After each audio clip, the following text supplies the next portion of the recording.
Hello students, today I am going to discuss with you the last and fifth condition of res judicata that is heard and finally decided.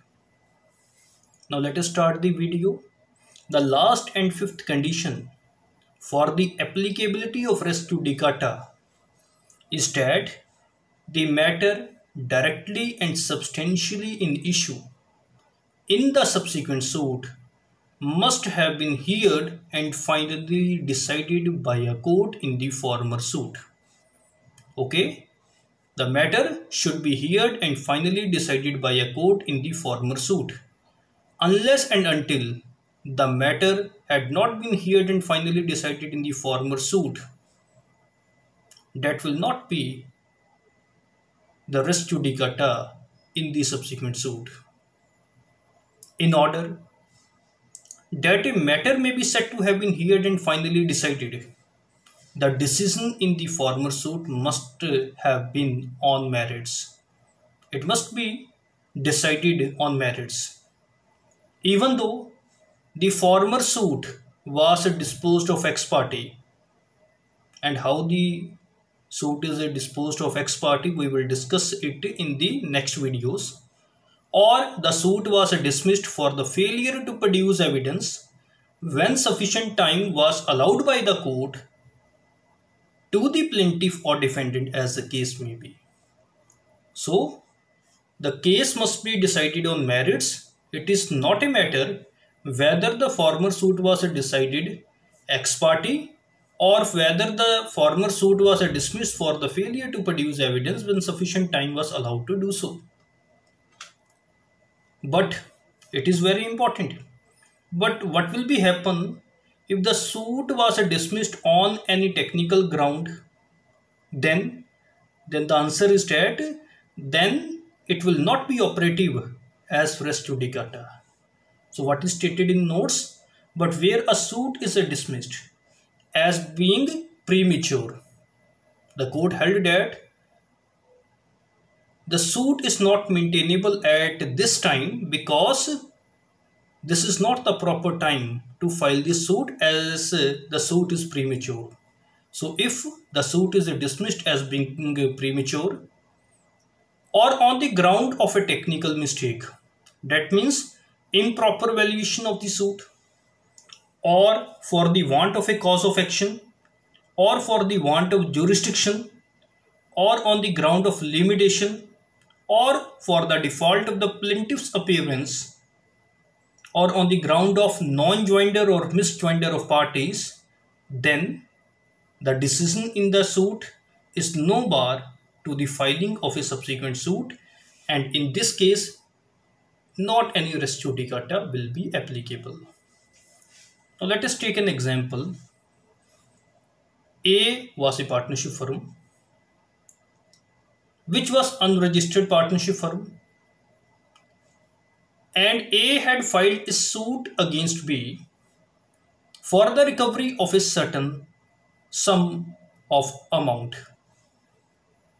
As the partnership firm was not registered under the provisions of Indian Partnership Act 1932, so the court dismissed a suit on the ground of non-maintainability.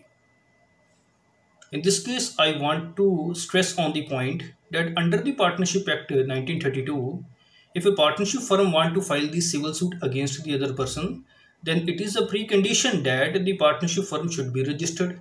And in this case, as the partnership firm was unregistered, so the suit was dismissed on the ground of non-maintainability.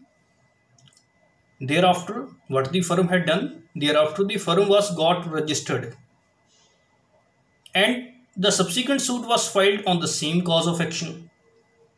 Okay, as the previous suit was not decided on merits, but it was dismissed on non-maintainability or on technical grounds, so the subsequent suit is not barred by res judicata, as the former suit was dismissed on technical grounds and not on merits. Okay, and it is very important that in order to operate as res judicata, the finding of a court must have been necessary for the determination of that former suit. Okay, that finding must be necessary for the decision of the former suit. If a finding is not necessary, then it will not operative as res judicata in the subsequent suit. Okay, but it is very important to note here that applicability of the rule of res judicata does not depend upon the correctness or incorrectness of the former decision. Even though the former decision was incorrect, even though that decision will be binding between the parties and it will be operative as res judicata. Whether right or wrong, the former decision is binding between the parties. Okay, so we can conclude that res judicata cannot be avoided on the ground that the earlier decision was wrong either in law or on facts. But, as held in the case of Mathura Prasad vs. Doshi by AER 1971 Supreme Court 2355, it had been held that a pure question of law which is unrelated to the facts of the case, which gives rise to a right, does not operate as res judicata because it has been held in the case that a rule of procedure cannot supersede the law of the land. That means to say, if there is a pure question of law which has not any relation with the facts of the case, and that pure question of law gives any right to any party to the case, that right will prevail, and any rule of procedure cannot take away that right from the other person. That is why in this landmark judgment, the Supreme Court said that a rule of procedure cannot supersede the law of the land. Okay, so it is very important that if there is a finding on one particular issue, that finding will be res judicata. But what will be happen if there are more than one issue in a particular suit, which is practically is the situation. When a finding is recorded by a court on more than one issue, then the legal position is as under. As we normally see that there are more than one issue in a particular suit. Some issues may be decided in favor of the plaintiff and some issues may be decided in favor of the defendants. But what will be happened and how the principle of res judicata will be applicable when the suit is dismissed wholly? If the suit of the plaintiff is dismissed wholly, that means it was in favor of the defendant, but it was against the plaintiff. The plaintiff will have the right to file the appeal before the appellate court against the decision of the case. Okay, so if he is not filing the appeal, then the decision becomes final and it will be res judicata against the plaintiff. But if there is any finding which is against the defendant, it will not be operative as well as res judicata against the defendant because he has not any right to make the appeal because the suit of the plaintiff is already dismissed. So what is stated in the notes, that is study when suit is dismissed.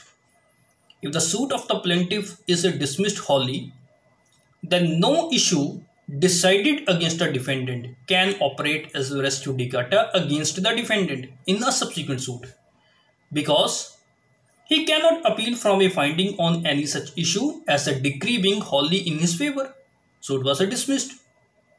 But every issue which was decided against the plaintiff may operate as res judicata against the plaintiff in a subsequent suit because he can appeal from a finding on issue, the decree being against him. Okay. So next case will be the vice versa.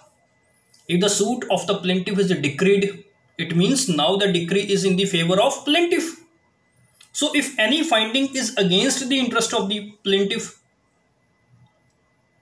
that will not be operative as res judicata against plaintiff, because he will not file any type of appeal, because the suit of the plaintiff was decreed.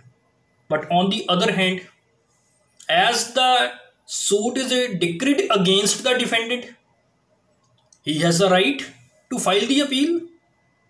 So if he is not filing the appeal, then that decision will be binding against the defendant, and it will be operative as res judicata against the defendant, because he had the right to make the appeal. But if he is not making the appeal, then it was his fault. Okay, so let us study what is written in the notes. When the suit is decreed, if the suit of the plaintiff is wholly decreed, okay, then no issue decided against him can operate as res judicata, as he cannot appeal from a finding on any such issue, because the decree being wholly in his favor.